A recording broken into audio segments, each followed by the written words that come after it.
Deepto answer me or else. On spot কি হবে? চেঁচাবি, কিস্তাবি নাকি ব্রেকআপ করবি?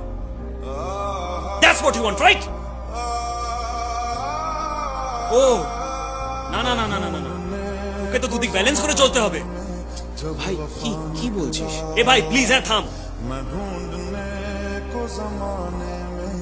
আমাদের সাথেই এরম হয়। তোর সাথে নেহা কি করেছিল মনে কর। এই মেয়েগুলো না এরমই হয়, একটা ইনোসেন্ট চেহারা নিয়ে ঘুরে বেড়াবে আর আমাদের মতন একটা ইনোসেন্ট ছেলেকে টার্গেট করবে, ইউজ করবে, ফিলিংস দিয়ে খেলবে, বাট ছাড়বে না। একটা কোনায় জড়িয়ে ফেলে দেবে। এদিকে সুন্দর দেখতে একটা বড় লোক ছেলে তার সাথে ঘুরে বেড়াবে। দেখেছি তোকে আর তোর রূপমকে হাত করতে। আমি বুঝছি না ভাই, কি পেলি এটা করে? আমার থেকে লাভের লাভ তো কিছু পাচ্ছিলি না। মজা পাস নাকি? হ্যাঁ, তোরা নাচাবি, আমরা নাচবো, দেখবি, মজা নিবি, রাইট?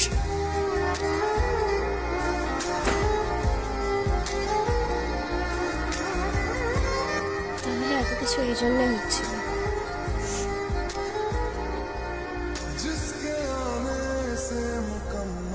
বেশ,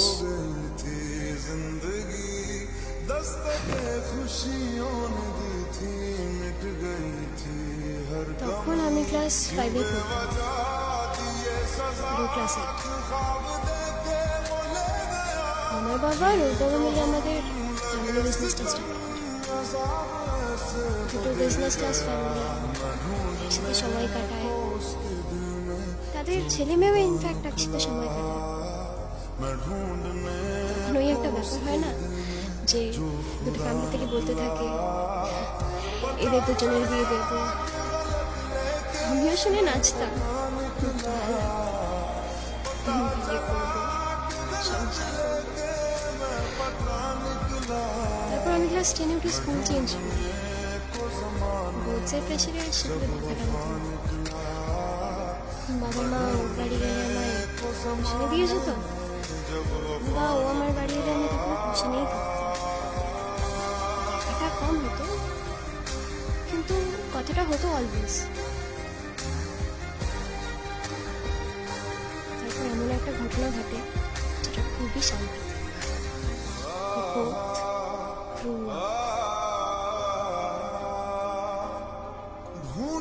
ওই বিয়ে করবো ওয়ালা ফিলিংটা না ছোটবেলা থেকে থেকে যায়, আর থাকে না সেই ফিলিংটা।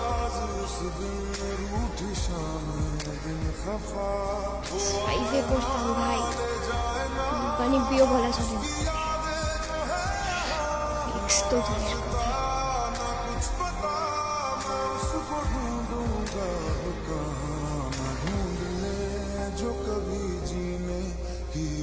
সামনের মাসে ওর এঙ্গেজমেন্ট,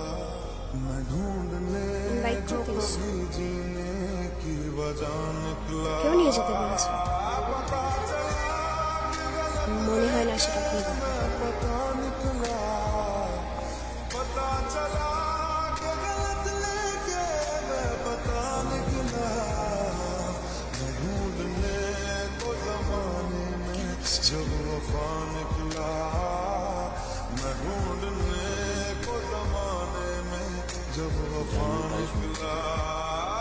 মাথায় কিচ্ছু নেই না, তুই এরম বলিস না। মানে তুই আমাকে বক মার কোনো অসুবিধা নেই। হ্যাঁ মানে সত্যি বলছি, তুই আমাকে মার কোনো অসুবিধা নেই। বলছি তো দরকার নেই এসবের। তোকে যা তা শুনিয়েছি আমি। আরে রিয়েলি ডিজার্ভ ইট। মানে ভুলভাল, প্রচন্ড ভুলভাল শুনিয়েছি। তুই তো রাগটা বের কর। তুই মেরে দিলি? তুই তো বললি মারতে। আর আমি তো এমনি বললাম মারতে, যাতে তোর রাগটা কমে। আচ্ছা মে তো তুই একটা গল্প